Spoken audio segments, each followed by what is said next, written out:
Hello बच्चों, second year में जो आपका फर्स्ट पेपर है उसमें हम आज पढ़ेंगे तुगलक वंश।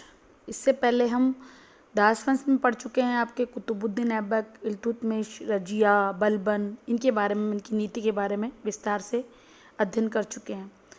इसके बाद आपका आता है खिलजी वंश। खिलजी वंश में हमने जलालुद्दीन के बारे में बात की, अलाउद्दीन खिलजी के जो प्रशासनिक सुधार थे उनके बारे में बात की। इसके अलावा हमारी जो उसकी विजय थी उत्तर भारत की, दक्षिण भारत की, इसकी बात की। अगला जो आपका सल्तनत काल में जो वंश आता है, जो भारत की इस सल्तनत में गद्दी पर बैठा, वो था आपका तुगलक वंश। इसमें जो महत्वपूर्ण शासक था जिसने तुगलक वंश की स्थापना की, वो था आपका गयासुद्दीन तुगलक। इन्होंने 1320 से 1325 ईस्वी तक शासन किया।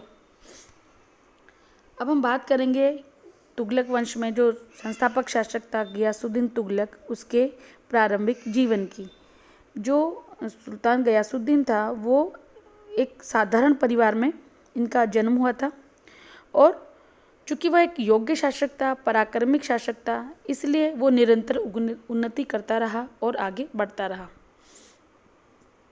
वो मंगोलों के विरुद्ध उसने बार बार विजय प्राप्त की, या उसने मंगोलों को हराया।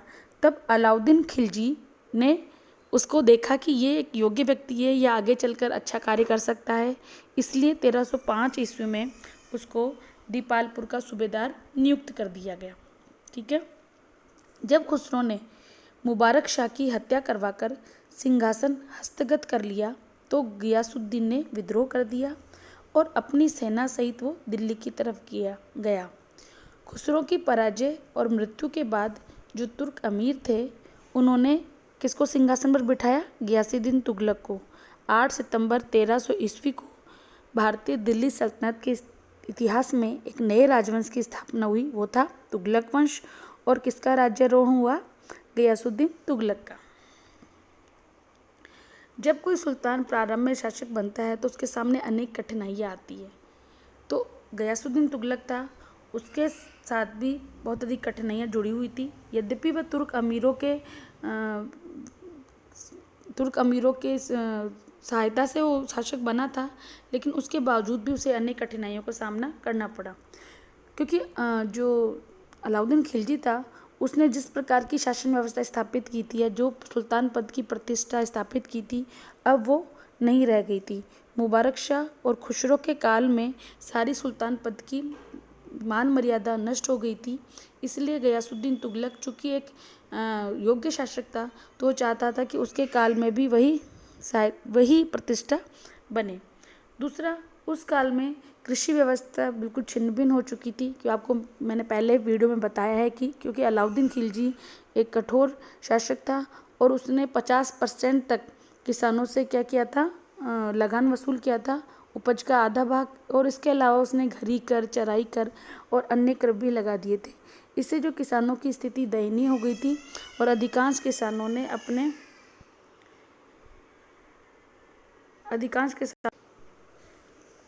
अगला जो जो कठिनाइयाँ थी वो थी अमीरों के विद्रोह। क्योंकि इस समय तक आपने पढ़ा है, मैं आपको पहले भी बता चुकी हूँ कि जैसे ही राजतंत्र कमज़ोर होता है या शासक कमज़ोर होता है, जो अमीर होते हैं, जो उच्च पद पर अधिकारी होते हैं उनको अमीर कहा जाता है, वो होते हैं, या जो प्रांतों के सूबेदार होते हैं, या जो पड़ोसी राज्यों की जो राजा होते हैं, वो विद्रोह करने लगते हैं।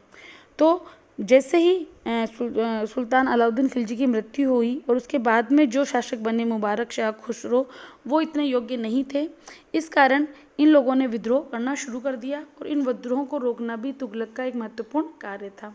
इसके अलावा एक जो महत्वपूर्ण कठिनाई थी वो तो सैनिकों की, क्योंकि इस काल में जो सैनिक व्यवस्था थी वो भी बहुत अधिक मात्रा में छिन्न भिन्न हो गई थी। तो सैनिकों में सुधार करना भी एक महत्वपूर्ण कार्य था। अब हम बात करेंगे गयासुद्दीन की गृह नीति की। आपका जैसे प्रश्न पूछा जाता है कि सुल्तान गयासुद्दीन के सुधारों के बारे में बताइए, या सुल्तान गयासुद्दीन की गृह नीति क्या थी। अगर हम इस बारे में बात करेंगे तो इसके अंदर हमें बहुत सारे चीज़ें देखने को मिलती हैं। जैसे जो सबसे पहला था कि उसने जो महत्वपूर्ण कार्य किया वो था कि उसने अमीरों और जनता को संतुष्ट करने की कोशिश की। एक कुशल राजनीतिज्ञ का परिचय देते हुए उसने क्या किया? जो खुसरो के काल के जो समर्थक उसके अमीर वर्ग थे उस पर उनके विरुद्ध कोई कार्यवाही उसने नहीं की। उन्होंने उसके जो उच्च पदों पर बने थे उनको बने रहने दिया। इससे क्या हुआ, इससे वो लोग संतुष्ट हुए, उनको डर जाता रहा कि सुल्तान उनको हटा देगा और वो सुल्तान के समर्थक बन गए। इसके अलावा उसने इस्लामी सिद्धांतों के आधार पर एक राजकीय नियमों का संग्रह तैयार करवाया और उसको लागू किया। वह योग्य व्यक्तियों की नियुक्ति और उनकी पदोन्नति में विश्वास रखता था। इसके अलावा उसने भ्रष्टाचार को रोकने के लिए अनेक अधिकारियों और कर्मचारियों की नियुक्ति की और उनके क्या किए, उनके वेतन बढ़ा दिए। दूसरा जो महत्वपूर्ण कार्य उसने किया वो था रिक्त राजकोष को भरना। ये सुल्तान का एक महत्वपूर्ण कदम था। उसने उन लोगों की एक सूची तैयार करवाई जिन्होंने खुसरो के शासनकाल में अवैध रूप से धन और जागीरें प्राप्त कर ली थी। उन लोगों को समझा बुझा कर, डरा धमका कर उसने काफ़ी सारा धन वापस ले लिया। अन्य जो उसने महत्वपूर्ण कार्य किया वो था कृषि की स्थिति को सुधारना। इस कार्य में उसने नए ढंग से कृषि व्यवस्था लागू की। एक तो सबसे महत्वपूर्ण काम उसने किया वो था कि उसने लगान वसूल करने वाले जो अधिकारी थे उनको कमीशन देने के स्थान पर एक कर मुक्त भूमि दे दी गई। इसके अलावा दीवाने वजारत क्या था? दीवाने वजारत एक विभाग था जो कृषि संबंधित कार्यों को देखता था। उसमें कहा गया कि जो जनता पर जो लगान दिया जाता है उसको बार बार ना बढ़ाया जाए या उसके राजस्व में धीरे धीरे वृद्धि की जानी चाहिए ताकि जनता पर अधिक भार ना पड़े। इसके अलावा उसने अलाउद्दीन के समय में जो नीति चल रही थी, कौन सी? उस समय में जो नीति चल रही थी भूमि को नापने की, उसको उसने त्याग दिया। उसके स्थान पर उसने जो पुरानी बटाई व्यवस्था और नस्क की प्रकृति उसी को उसने चालू किया। इसके अलावा राजकीय ऋण देने की व्यवस्था लागू की, सिंचाई की तरफ ध्यान दिया। अर्थात हम देखते हैं कि उसने कृषि व्यवस्था को सुचारू रूप से चलाने के लिए महत्वपूर्ण कदम उठाए।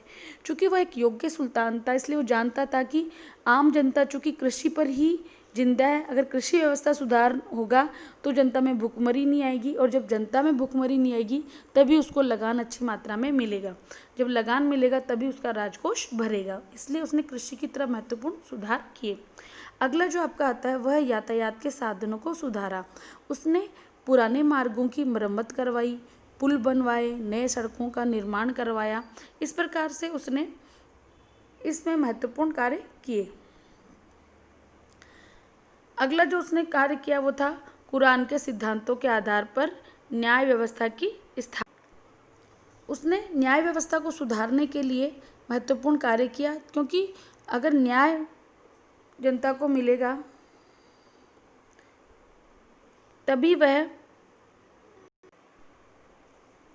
तभी जनता सुख शांति से रह के अपना कार्य कर सकेगी। इसके लिए उसने कुरान के सिद्धांतों के आधार पर न्याय नियमों को लागू किया। डाक व्यवस्था में भी महत्वपूर्ण सुधार किया गया ताकि एक जगह की सूचनाएं दूसरी जगह तक जल्दी से जल्दी पहुंचाई जा सके और विद्रोह नहीं हो।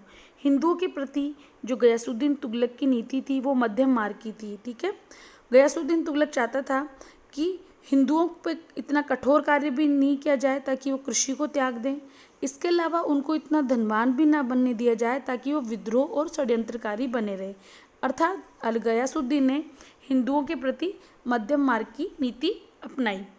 इसके अलावा उसने असहाय जो लोग होते हैं, जो गरीब लोग होते हैं, जो अपाहिज लोग होते हैं, उनके लिए एक दानशाला की स्थापना की ताकि वो लोग अपने जीवन में जो कार्य नहीं कर सकते और उनका जीवन सुचारू रूप से चल सके।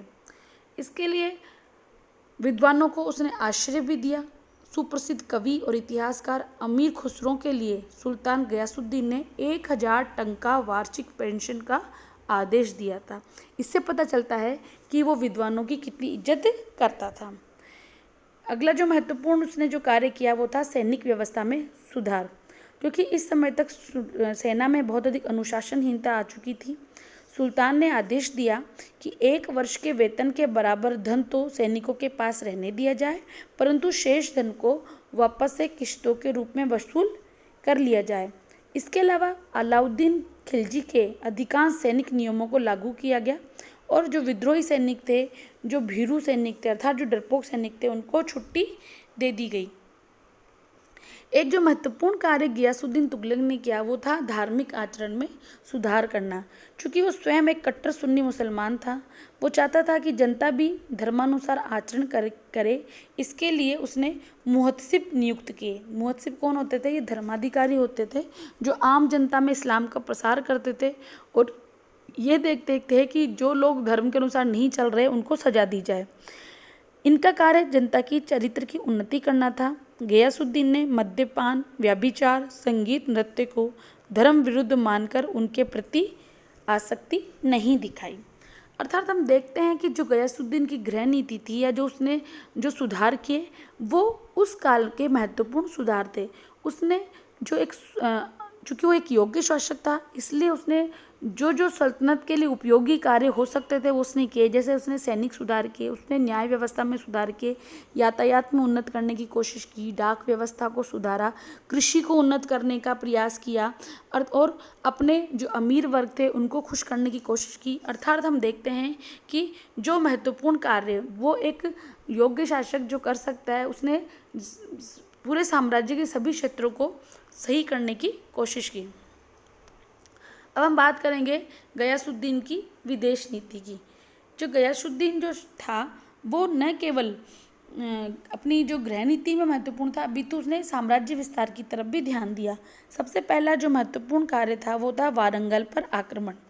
वारंगल के राजा प्रताप रुद्र सेन इस समय अपने आप को स्वतंत्र घोषित कर दिया था। आपको पता है कि वारंगल पर अभियान अलाउद्दीन खिलजी के काल में भी किए गए थे और तब से वो लोग वार्षिक कर देते थे, लेकिन अब उन्होंने कर देना बंद कर दिया था। अतः 1321 में गयासुद्दीन ने युवराज उलूग खां के नेतृत्व में एक शक्तिशाली सेना वारंगल भेजी। उलूग खान ने सख्त घेराबंदी की और प्रताप रुद्र सेन को संधि वार्ता के लिए क्या करना पड़ा? प्रस्ताव रखना पड़ा। परंतु उलूग खान ने राजा को बिना किसी शर्त के आत्मसमर्पण करने को कहा, तो राजा ने ये शर्त नहीं मानी और उसने छापामार युद्ध पद्धति चालू कर दी और युवराज और दिल्ली का संपर्क मार्गों को बंद कर दिया। इसी समय एक अफवाह फैली कि सुल्तान जो दिल्ली में था गयासुद्दीन तुगलक, उसकी मृत्यु हो गई है। युवराज को इससे धक्का लगा और वो वापस दिल्ली की तरफ कूच कर गया। इस प्रकार वारंगल के विरुद्ध भेजा गया अभियान असफल रहा। इसके बाद 1323 में गयासुद्दीन ने उलूग खां को पुनः वारंगल के आक्रमण करने के लिए भेजा। इस बार उलूग खां को उसमें विजय प्राप्त हुई और उसने वारंगल को जीतकर दिल्ली सल्तनत में मिला लिया और वारंगल का नाम सुल्तानपुर रख दिया गया। अगला जो महत्वपूर्ण जो कदम था, महत्वपूर्ण सफलता थी, वो थी उड़ीसा पर आक्रमण। उड़ीसा का उस समय राज्य नाम जो था वो था जहाजनगर। वहाँ जब वारंगल से वापस लौट रहा था उस समय उलूग खान ने जहाजनगर पर आक्रमण किया। इस आक्रमण में उसे बहुत से हाथी और धन संपदा प्राप्त हुई। अगला जो आता है आपका वो है मंगोल आक्रमण। 1324 में जब युवराज दक्षिण अभियान पर गया हुआ था उसी समय मंगोलों ने जबरदस्त आक्रमण किया। सूचना मिलते ही गयासुद्दीन ने एक शक्तिशाली सेना भेज दी और उसने मंगोलों को परास्त किया। अगला जो महत्वपूर्ण जो आता है कदम वो है बंगाल में विद्रोह का दमन। इस समय बंगाल स्वतंत्र हो चुका था और वहाँ जो उत्तराधिकार के लिए संघर्ष हो रहा था। इस उत्तराधिकारी संघर्ष में एक भाई ने जिसका नाम नासिरुद्दीन था, सुल्तान गयासुद्दीन से सहायता की मांग की। गयासुद्दीन इसको स्वीकार कर लिया और क्या किया? सेना लेके बंगाल की तरफ चल पड़ा।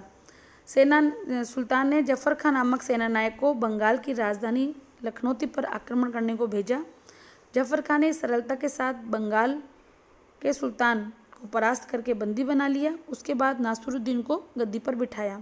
उसने दिल्ली सल्तनत की अधीनता स्वीकार कर ली। वापसी में सुल्तान ने तिरहुत पर आक्रमण किया और तेजी के साथ दिल्ली की तरफ कूच कर दिया। अर्थात हम देखते हैं कि जिस प्रकार उसने अपने आंतरिक सुधार किए या गृह नीति में सुधार किए, उसी प्रकार उसकी जो विदेश नीति थी या जो साम्राज्य विस्तार की नीति थी वो भी कुछ हद तक सफल रही। जब हम देखते हैं कि वारंगल में उसको 1321 में सफलता नहीं मिली, लेकिन 1323 में उसने वारंगल को अपने राज्य में मिला लिया। एक तरह से अलाउद्दीन खिलजी की जो नीति थी उसका उलटफेर था, क्योंकि आपको पता है कि अलाउद्दीन खिलजी ने दक्षिणी भारत पर विजय प्राप्त की, परंतु उसे कभी अपने साम्राज्य में नहीं मिलाया। उन्होंने उन क्षेत्रों से सिर्फ लगान वसूली की, लेकिन गयासुद्दीन तुगलक ने वारंगल को दिल्ली सल्तनत का अंग बना लिया। उसके बाद आपका आता है उड़ीसा पर उसने विजय प्राप्त करके अनेक जो धन संपदा प्राप्त की। मंगोलों के विरुद्ध भी वो सफल रहा और बंगाल को विद्रोह को दमन करके बंगाल को भी पुनः दिल्ली सल्तनत के अधीन कर लिया गया, अर्थात वहाँ से भी उसको वापस से धन संपदा मिलने लग गई। लेकिन चूंकि इसका कार्यकाल ज़्यादा दिन का नहीं रहा, 1320 में शासक बना और 1325 में उसकी मृत्यु हो गई। अब इसकी मृत्यु के बारे में भी इतिहासकारों में मतभेद है, क्योंकि जो समकालीन जो इतिहासकार जो थे वो थे बर्नी और इब्न बतूता। इन्होंने भी अलग अलग बातें कही हैं। बर्नी का तो ये मानना है कि सुल्तान जिस महल में ठहरा था उस पर अचानक बिजली गिर पड़ी और महल लड़खड़ा कर गिर पड़ा और सुल्तान दबकर मर गया। इसके ठीक विपरीत इब्न बतूता ने लिखा है कि युवराज उल्लू खान ने कुछ लोगों के साथ मिलकर सुल्तान की हत्या का षड्यंत्र रचा और दिल्ली के निकट अफगानपुर में लकड़ी का एक महल इस प्रकार बनवाया ताकि इसके एक किनारे पर जब हाथियों को लाया जाए तो हाथियों के कंपन से ही वो महल धराशायी हो जाए। और इसी प्रकार से उल्लू खान ने कार्य किया और महल गिर पड़ा और किसकी डेथ हो गई, गयासुद्दीन तुगलक की। अर्थात हम देखते हैं कि कुछ लोगों का मानना है कि पुत्र ने ही पिता की हत्या की, जबकि कुछ का यह मानना है कि वो स्वयं उनकी डेथ हुई। अब हम बात करेंगे गयासुद्दीन के मूल्यांकन की। आपका अगर क्वेश्चन ये बनता है कि गयासुद्दीन के शासनकाल का मूल्यांकन कीजिए या गयासुद्दीन तुगलक के शासनकाल के बारे में बताइए, तो इस बारे में जो लास्ट पॉइंट आपका आता है वो है सुल्तान गयासुद्दीन का मूल्यांकन। हम जब पूरी बात कर चुके हैं कि उसकी प्रारंभिक कठिनाइयाँ क्या थी, उसकी आंतरिक नीति जो उसकी जो आंतरिक सुधार किए वो क्या थे, या उसकी विदेश नीति क्या थी, उसके आधार पर हम कह सकते हैं कि वो एक योग्य, उदार और प्रजाहितैषी शासक था। उसने मुबारक शाह खिलजी की मृत्यु के उपरांत जो अव्यवस्था फैल गई थी उसको उसने सही किया, शांति व्यवस्था कायम की और अपने सैनिक अभियानों के द्वारा जो दिल्ली सल्तनत का प्रभुत्व था वो पुनः स्थापित किया। इसी के साथ साथ उसने मंगोलों से भी दिल्ली सल्तनत की सुरक्षा की। हिंदुओं के प्रति जो उसकी नीति थी वो उसने मध्यम मार्ग अपनाया, वो उस काल में एक महत्वपूर्ण कार्य था। गयासुद्दीन की भवन निर्माण में भी रुचि थी, उसने तुगलकाबाद का निर्माण करवाया। इसके साथ साथ ही उसने साहित्यकारों और विद्वानों को भी आश्रय प्रदान किया, परंतु संगीत और नृत्य में उसे घृणा थी। अर्थात हम देखते हैं कि वो एक सफल और लोकप्रिय शासक सिद्ध हुआ। उसने सुल्तान पद की प्रतिष्ठा और गौरव को वापस स्थापित किया। ये एक महत्वपूर्ण सुल्तान सिद्ध हुआ। चूँकि उसका कार्यकाल बहुत अल्प था इसलिए वो ज़्यादा कार्य नहीं कर पाया। इसी के साथ आपका जो गयासुद्दीन तुगलक है ये टॉपिक ख़त्म होता है। धन्यवाद।